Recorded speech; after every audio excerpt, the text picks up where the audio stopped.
The army of General Yahya Khan had failed to crush the spirit of the people of East Bengal. It was freedom or death. সজ্ঞানে সুস্থ শরীরে শপথ করিতেছি যে আমি আমার প্রাণের বিনিময়ে হইল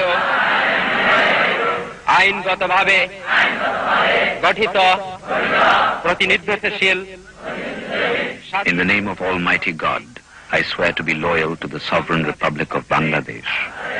With my life, I shall protect the freedom of my motherland. আমি আরো শপথ করিতেছি যে মুক্তি বাহিনীর একজন সৈনিক হিসাবে আমার মাতৃভূমির স্বাধীনতা সার্বভৌমিত্ব রক্ষার্থে সর্বশক্তি নিয়োগ করিব।